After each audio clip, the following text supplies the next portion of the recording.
अष्टावक्र गीता अध्याय 10 वैराग्य।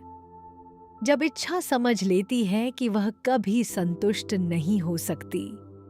9 अध्याय बीत चुके हैं। शिष्य अब गुरु बन चुका है। खोजने वाला अब पाया हुआ बन गया है।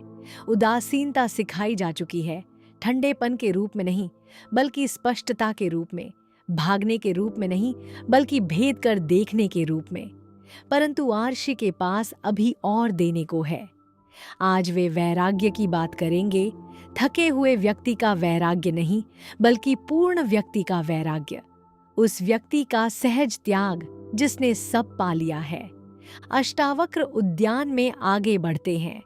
वे ऐसे चलते हैं जैसे जल बहता है, निष्कंटक, अनिवार्य, अपने वक्र शरीर के बावजूद सौम्य।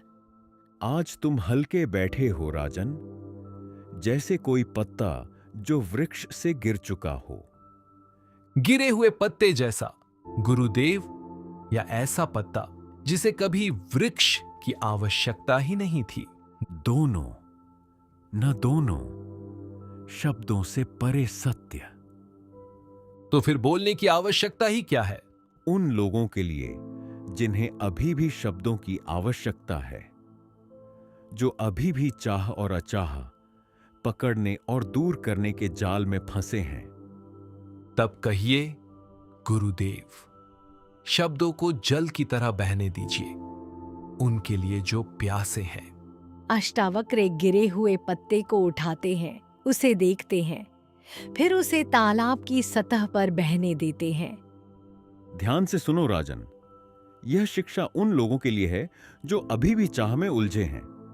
इच्छा का त्याग करो जो शत्रु है, धन का त्याग करो जो उपद्रव से युक्त है, और पुण्य का भी त्याग करो जो इन दोनों का कारण है, और सबके प्रति उदासीनता धारण करो।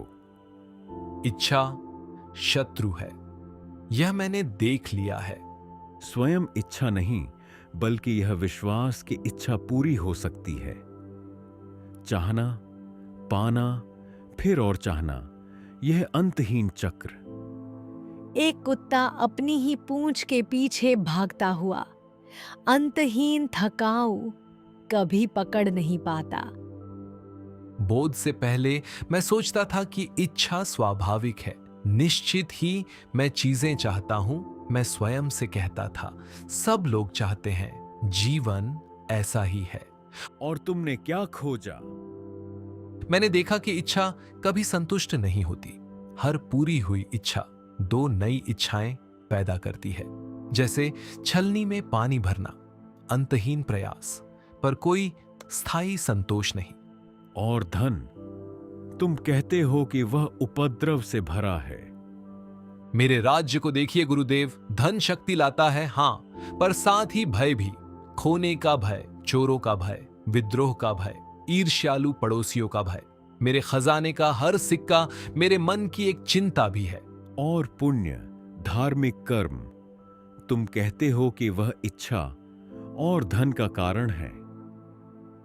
धार्मिक व्यक्ति अच्छे कर्म करता है, पुण्य अर्जित करता है और फल पाता है, अक्सर धन, स्वर्ग और अधिक भोग के अवसर। पुण्य भी एक रणनीति बन जाता है जो हम चाहते हैं उसे पाने की। तो इन तीनों, इच्छा, धन, पुण्य का त्याग करना चाहिए। वस्तुओं का त्याग नहीं, रणनीतियों का भेदन। जब तुम देख लेते हो कि इनमें से कोई भी स्थायी शांति नहीं दे सकता, तो वे अपनी शक्ति खो देते हैं। तुम्हें उन्हें छोड़ना नहीं पड़ता, वे स्वयं छूट जाते हैं। महल के आंगन में बच्चे बुलबुले पकड़ने के लिए दौड़ रहे हैं।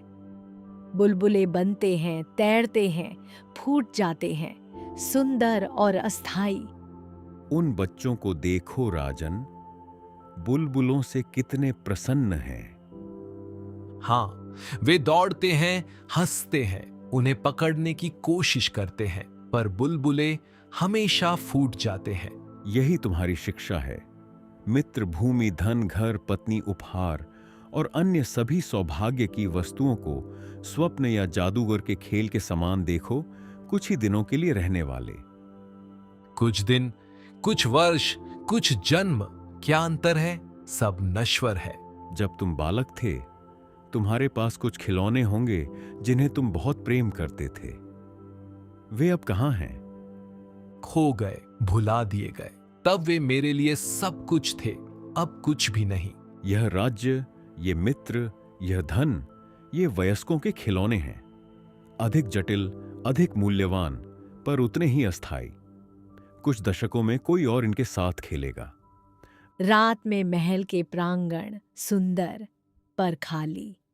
और फिर भी मैं खेलता हूं, मैं शासन करता हूं, अपने परिवार से प्रेम करता हूं, प्रजा की सेवा करता हूं, धन का प्रबंधन करता हूं। खेलना समस्या नहीं है, यह भूल जाना कि यह खेल है, यही समस्या है। एक व्यापारी सिक्के गिन रहा है, तनाव से भरा चेहरा। एक बालक तितली को देख रहा है, मुलायम, शांत भाव। यह एक सरल परीक्षण है राजन, जिसे कोई भी अपना सकता है। जहां कहीं इच्छा है, वहीं संसार है। दृढ़ वैराग्य का अभ्यास कर इच्छा से परे जाकर सुखी हो जाओ। जहां इच्छा है, वहीं संसार है। यह अत्यंत गहरा है। इसे स्पष्ट करो। संसार कोई स्थान नहीं, यह मन की अवस्था है। जब इच्छा होती है, संसार ठोस, वास्तविक और महत्वपूर्ण लगता है। जब इच्छा नहीं होती, संसार हल्का हो जाता है, स्वप्न जैसा अपनी पकड़ खो देता है। एक ही कक्ष में दो व्यक्ति, एक इच्छा से भरा, दूसरा संतुष्ट। दोनों का अनुभव बिल्कुल अलग। दो लोग एक ही महल में खड़े हो सकते हैं। एक केवल वही देखता है जो उसे चाहिए और नहीं मिला, वह अभाव के संसार में जीता है। दूसरा जो है, उसे देखता है, वह पूर्णता के संसार में जीता है। और स्वयं संसार तटस्थ है। इच्छा ही उसे रंग देती है, उसे भार देती है, उसे वास्तविक प्रतीत कराती है। तो वैराग्य संसार को बदलने के बारे में नहीं, संसार के साथ संबंध को बदलने के बारे में है। बिल्कुल, संसार बना रहता है, इच्छाएं भी उठ सकती हैं, पर अब तुम उन पर विश्वास नहीं करते। तुम उन्हें तरंगों की तरह देखते हो, सागर की तरह नहीं। एक श्रृंखला जिसकी प्रत्येक कड़ी एक इच्छा है। यह एक कैदी को बांधती है, जो नहीं जानता कि वह इससे बाहर निकल सकता है। अब सार, इच्छा ही बंधन का मूल है और उसका नाश ही मुक्ति कहा गया है। केवल संसार से अनासक्ति द्वारा ही आत्मज्ञान का नित्य आनंद प्राप्त होता है। बंधन का मूल, क्या वाक्य है। इच्छा केवल बंधन का भाग नहीं, वह स्वयं बंधन है। इच्छा से पहले तुम मुक्त हो, इच्छा के बाद भी तुम मुक्त हो। केवल इच्छा के क्षण में ही तुम बंधे हुए अनुभव करते हो। और इच्छा का नाश, क्या वही मुक्ति है? बलपूर्वक नाश नहीं, समझ द्वारा नाश। जब तुम देख लेते हो कि इच्छा कभी संतुष्ट नहीं कर सकती, तो वह स्वयं गिर जाती है, जैसे पुराना वस्त्र स्वतः छूट जाता है। सांप अपनी केंचुली उतारता हुआ, सहज, स्वाभाविक, विकास के लिए आवश्यक। और फिर क्या शेष रहता है? तब क्या बचता है? शून्यता नहीं, पूर्णता। खालीपन नहीं, समग्रता। आत्मा जो सदा से थी, अब पहचानी जाती है। और उस पहचान में आनंद अनुभव के रूप में नहीं, बल्कि तुम्हारे स्वभाव के रूप में। जनक अपने हाथों को देखते हैं, फिर आकाश की ओर। उनके होंठों पर एक कोमल मुस्कान उभरती है। अब एक सीधी बात तुमसे राजन, और उन सभी से जिनके पास सुनने के कान हैं। तुम ही एक शुद्ध चैतन्य हो। यह जगत जड़ और असत्य है। अज्ञान भी वास्तव में अस्तित्वहीन है। फिर तुम और क्या जानना चाहते हो? यह प्रश्न नहीं है गुरुदेव, यह एक घोषणा है। हां, मैं पूछ नहीं रहा, मैं स्मरण करा रहा हूं। तुम ही शुद्ध चैतन्य हो, बुद्धिमान नहीं, स्वयं बुद्धि, वह प्रकाश जिससे सारा ज्ञान संभव होता है। और यह जगत जड़, असत्य, स्वप्न के समान जीवित प्रतीत होता है। पर उसकी जीवंतता स्वप्न दृष्टा से उधार ली हुई है। और अज्ञान, वह भी असत्य। चैतन्य में अज्ञान कैसे हो सकता है? प्रकाश में अंधकार नहीं रह सकता। अधिक से अधिक यह केवल न देखने का भाव है, पर वह भी चैतन्य द्वारा ही जाना जाता है। फिर तुम और क्या जानना चाहते हो? यदि तुम स्वयं ज्ञान हो तो जानने के लिए क्या बचता है? कुछ नहीं, और सब कुछ जानना ही पर्याप्त है। लोगों की एक यात्रा, राजा, भिखारी, सैनिक, राशि, सब चलते हुए और सब कुहासे में विलीन होते हुए। इस पर विचार करो। राजन दर्शन के रूप में नहीं, बल्कि साधारण अवलोकन के रूप में। अनेकों जन्मों में तुम्हारे राज्य, पुत्र, पत्नियां, शरीर और सुख सब तुमसे छिन गए हैं, यद्यपि तुम उनसे आसक्त थे। जन्म पर जन्म मैंने कितने जीवन जिए होंगे, कितने राज्य चलाए होंगे, कितने पुत्रों को खोया होगा, कितने शरीर घिसे होंगे। और फिर भी तुम यहां हो, अभी भी खोजते हुए, अभी भी दुख भोगते हुए, अभी भी यह मानते हुए कि इस बार यह जीवन, यह राज्य, यह शरीर तुम्हें संतुष्ट कर देगा। पर अब मैं देखता हूं, यह क्रम स्पष्ट है। हर जीवन में मैंने इकट्ठा किया, हर जीवन में खोया, हर जीवन में शोक किया और फिर वही दोहराया। जैसे एक पक्षी हर वसंत में नया घोंसला बनाता है, यह भूलकर कि पिछले वर्ष का घोंसला अब नहीं रहा। एक पक्षी घोंसला बना रहा है, सुंदर, जटिल, पर अस्थाई। और आसक्ति, यह जानते हुए भी कि सब समाप्त होगा, मैं फिर भी आसक्त हुआ। आसक्ति भूलने की आदत है, पर अब तुम स्मरण कर रहे हो, अब तुम देख रहे हो, और देखने में ही यह आदत अपनी शक्ति खो देती है। एक व्यापारी की दुकान, रंग बिरंगी वस्तुएं, उत्सुक खरीदार और दिन भर बेचकर थका हुआ व्यापारी। अब एक घोषणा उन सभी के लिए जो इस खेल से थक चुके हैं। बस धन, इच्छाओं और पुण्य कर्मों से अब विराम लो। इस संसार रूपी जंगल में मन को इनमें कभी शांति नहीं मिली। बस, कितना सरल शब्द और कितना गहरा बोध। बस कब उत्पन्न होता है? जब तुम सब कुछ आजमा लेते हो और कुछ नहीं पाते, जब बहुत कुछ प्राप्त कर लेते हो पर भीतर खालीपन रहता है, जब अनेक सुखों के पीछे भागते हो और अंत में केवल थकान मिलती है, और फिर तब मन भीतर मुड़ता है। इसलिए नहीं कि उसे कहा गया, बल्कि इसलिए कि वह बाहर भागते भागते थक गया है। जैसे कोई बच्चा दिन भर खेलकर अंततः विश्राम करता है। यही थकान की कृपा है, यही निराशा का आशीर्वाद है। सूर्य ढलने लगता है, लंबी छायाएं, दिन की गतिविधियां शांत होने लगती हैं। इस अध्याय का अंतिम श्लोक, और शायद सबसे तीव्र। कितने जन्मों तक तुमने शरीर, मन और वाणी से कठिन और पीड़ादायक कर्म नहीं किए, इसलिए अब कम से कम आज उन्हें त्याग दो।